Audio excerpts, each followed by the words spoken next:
This is a reading from the poem of the Man God by Maria Valtorta, Volume 5, Episode 558, The Secret Meeting with Joseph of Arimathea and Nicodemus, 23rd of January, 1947. The road taken by Manaen to lead Jesus to the place where he is expected is really a difficult one.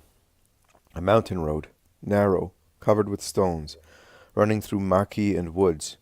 A very bright moonlight in the first phase of the moon can hardly penetrate the tangle of branches, and at times it disappears completely, and Manaen makes up for the lack of light with torches that he has prepared and brought with him, carrying them baldric-wise, like weapons under his mantle.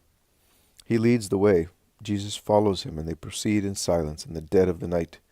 2 or 3 times a wild animal running in the woods simulates the noise of steps, which makes Manaen stop suspiciously, but apart from that, nothing else disturbs their journey, which is toilsome by itself.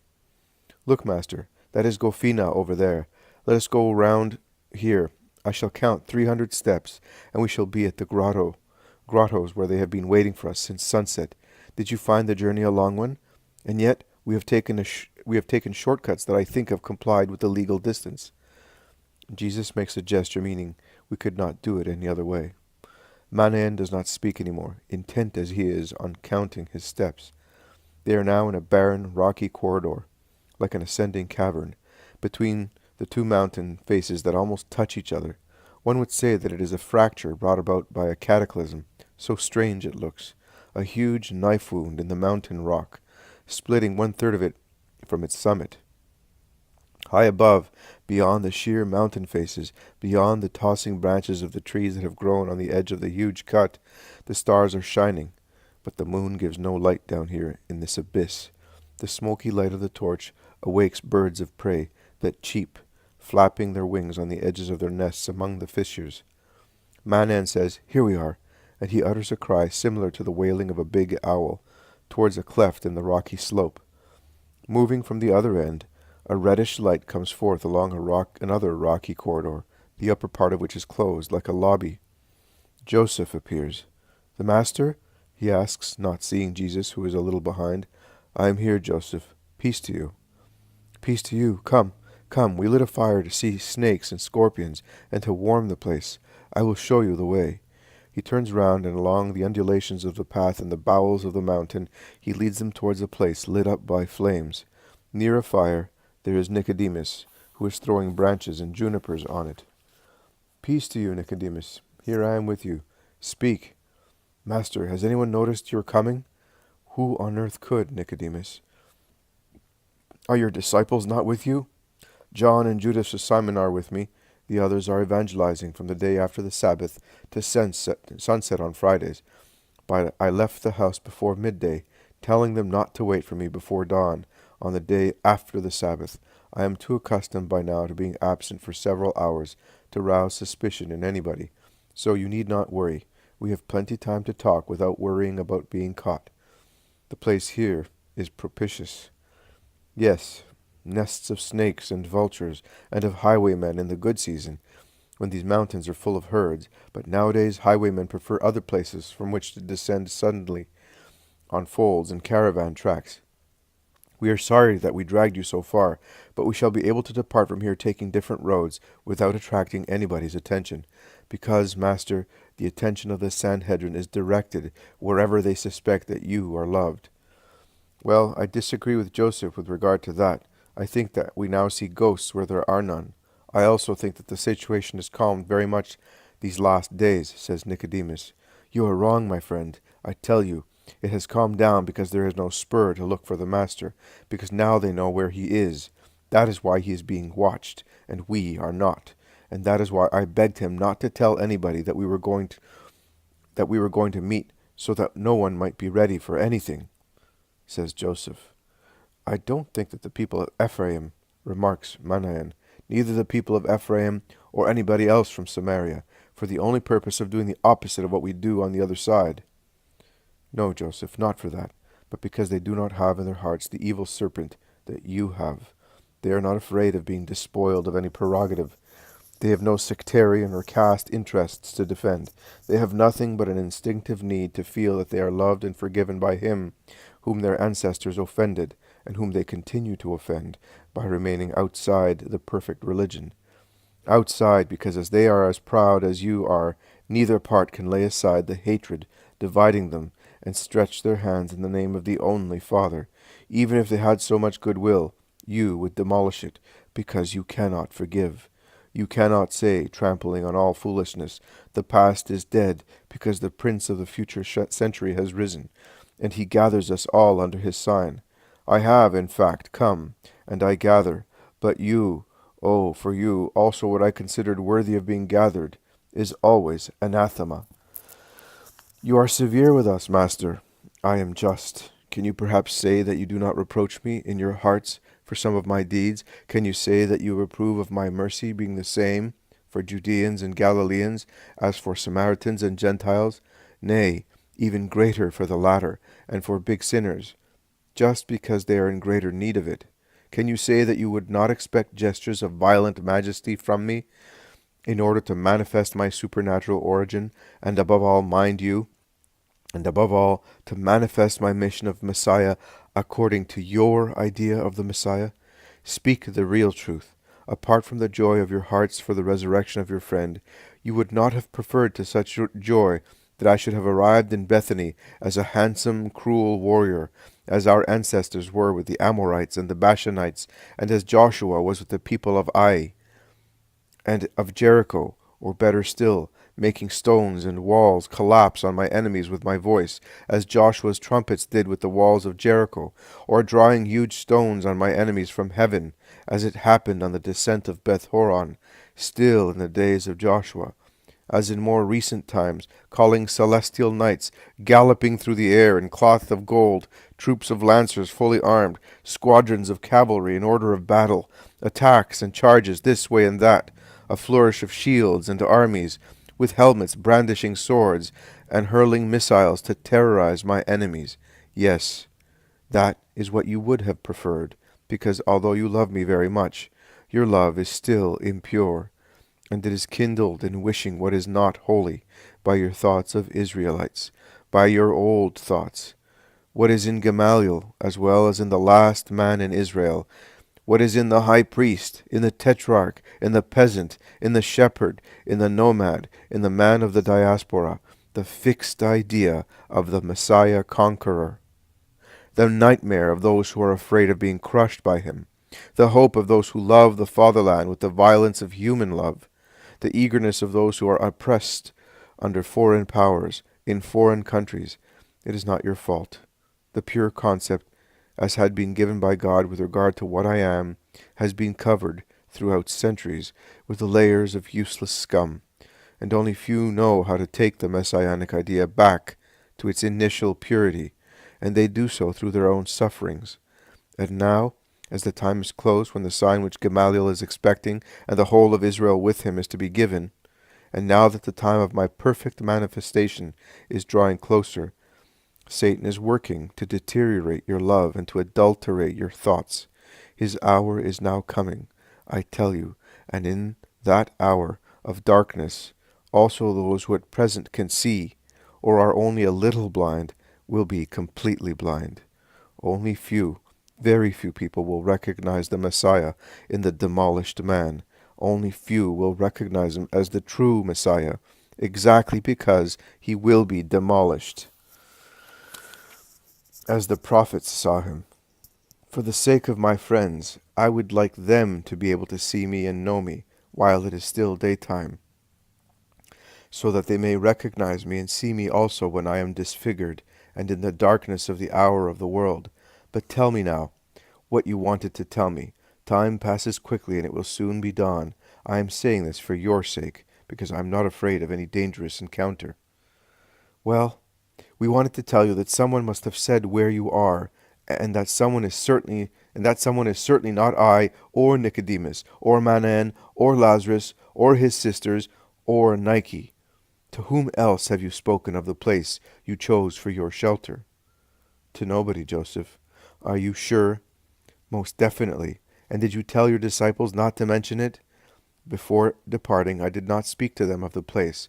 When we arrived in Ephraim, I told them to go and evangelize and to act in my stead, and I am sure of their obedience. And are you alone in Ephraim? No, I'm with John and Judas of Simon. I have already told you.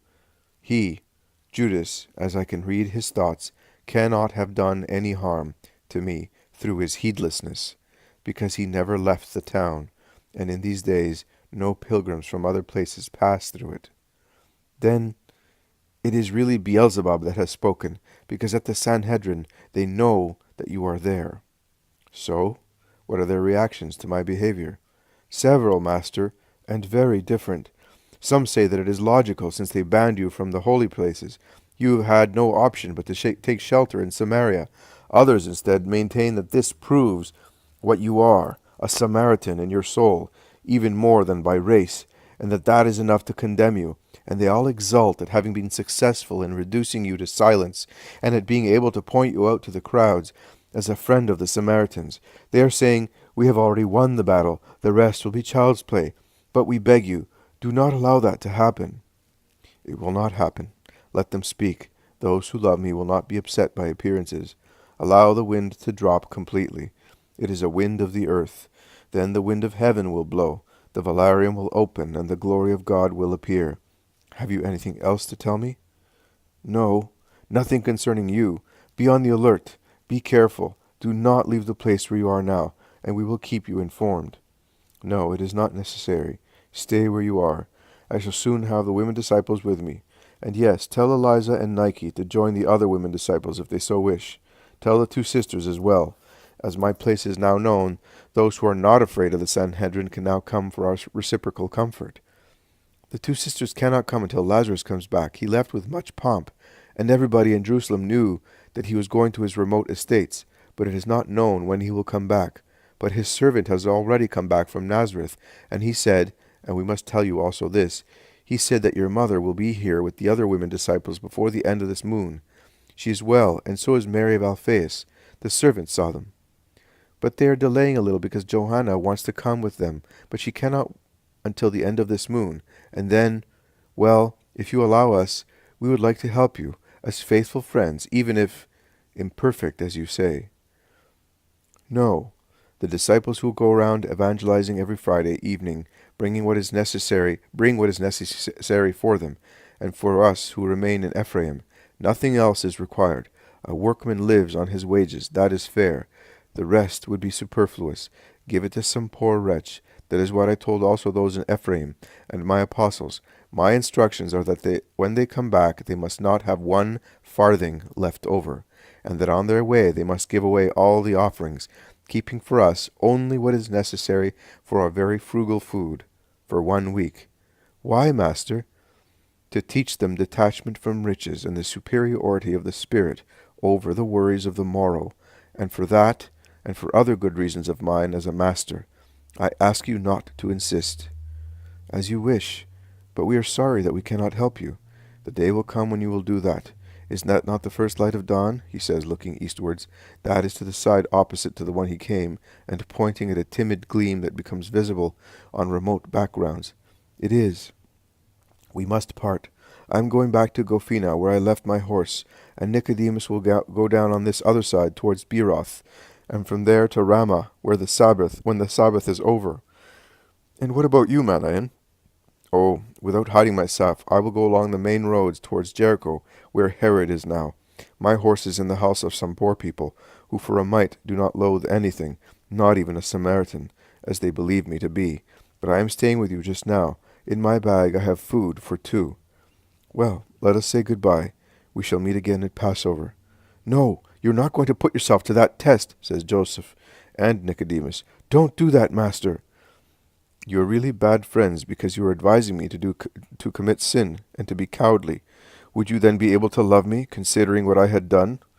Tell me, be sincere. Where should I go and worship the Lord at the Passover of the unleavened bread? Perhaps on Mount Gerizim? Or should I not appear before the Lord in the temple in Jerusalem, as every male must do at the 3 great yearly festivities? Do you not remember that they are already accusing me of not respecting the Sabbath? Although, and Manaen can witness this, even today, to satisfy your request, I departed in the evening from a place that conciliated your desire with the Sabbatic law. We also stopped at Gophina for that reason. We will offer a sacrifice to expiate an involuntary transgression brought about by a motive that could not be derogated from. But you, Master, they will see you at once. Even if they should not see me, I will try to make them see me. You want to ruin yourself. It is the same as if you committed suicide. No. Your minds are enveloped in darkness. It is not the same as if I wanted to kill myself. It is only obedience to the voice of my Father, who says to me, Go, it is your hour. I have always endeavored to reconcile the law with necessities, also on the day that I had to flee from Bethany and take refuge at Ephraim, because it was not my hour to be caught. The Lamb of salvation can only be sacrificed at the Passover of the unleavened bread. And if I behave thus for the law, do you want me to do otherwise with regard to the order of my Father? Go, you may go, do not grieve thus. And why did I come, if it was not that I should be proclaimed the King of all peoples? Because that is the meaning of Messiah. Is it not? Yes, that is what it means, and Redeemer also means that. The only trouble is that the meaning of these two words does not correspond to what you fancy. But I bless you, imploring a celestial ray to descend upon you with my blessing, because I love you and you love me, because I would like your justice to be entirely bright, because you are not wicked, but you, too, are old Israel, and you do not have the heroic will to despoil yourselves of the past and become new. Goodbye, Joseph. Be just like him who was my guardian for so many years, and who was capable of every renovation to serve the Lord his God. If he were here among us, oh, how he would teach you to serve the Lord perfectly, to be just. But it is right that he should already be in Abraham's bosom, in order not to see the injustice of Israel.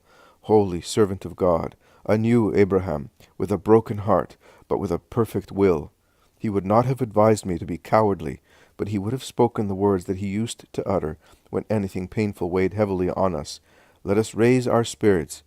We shall meet the yes of God, and we shall forget that it is men who grieve us. And let us do whatever is burdensome, as if the Most High presented it to us. In this way we shall sanctify also the least things, and God will love us. Oh, he would have said so also to comfort me, to suffer the deepest sorrows. He would have comforted us. Oh, my mother. Jesus releases Joseph, whom he had clasped in his arms, and he lowers his head, remaining silent, undoubtedly contemplating his imminent martyrdom, and that of his poor mother. He then raises his head and embraces Nicodemus, saying, The first time you came to me as a secret disciple, I told you that to enter the kingdom of God, and to have the kingdom of God in you, it is necessary for your spirits to be born again, and for you to love the light more than the world loves it. Today, and this is perhaps the last time we shall meet secretly, I repeat the same words to you. Be born again in your spirit, Nicodemus, to be able to love the light, which I am, and I may dwell in you as King and Savior. Go now, and God be with you. The two members of the Sanhedrin go away in the opposite direction to the one in which Jesus came. When the noise of their steps has faded away, Manaen, who had gone to the entrance of the grotto to see them go away, comes back, and with an expressive countenance he says, And for once they will be the ones who infringe the Sabbatic law, and they will have no peace until they settle their debt with the Eternal Father by sacrificing an animal. Would it not be better for them to sacrifice their tranquility by declaring themselves your disciples openly? Would that not be more pleasing to the Most High? It certainly would be, but do not judge them. They are does that rise slowly, but at the right moment, when many who think they are better than they are collapse, they will rise against the whole world. Are you referring to me, Lord? Please take my life, but do not let me deny you. You will not deny me, but there are constituents in you, different from theirs, and they will help you to be faithful. Yes, I am the Herodian. That is, I was the Herodian, because as I turned my back on the council, so I turned my back on the party, when I saw it was vile and unfair towards you, just like the others, to be a Herodian. To the other castes, it means being little less than a heathen. I do not mean that we are saints, that is true. For an impure purpose, we committed impurity. I am speaking as if I were still the Herodian I was before being your disciple, according to human opinion. Therefore, We are twice impure, because we are the allies of the Romans, and because we did it for our own profit. But tell me, Master, as you always speak the truth and never refrain from it for fear of losing a friend, between us, who have entered into an alliance with Rome to have fleeting personal triumphs, and the Pharisees, the chief priests, the scribes, the Sadducees, who enter into an alliance with Satan to crush you, which are more impure? I see now that I have realized that the party of the Herodians is siding with your enemies. I left it. I'm not telling you to be praised by you, but to tell you what I think. And they, I mean the Pharisees and priests, the scribes and Sadducees, are convinced of getting a profit out of this sudden alliance of the Herodians with them.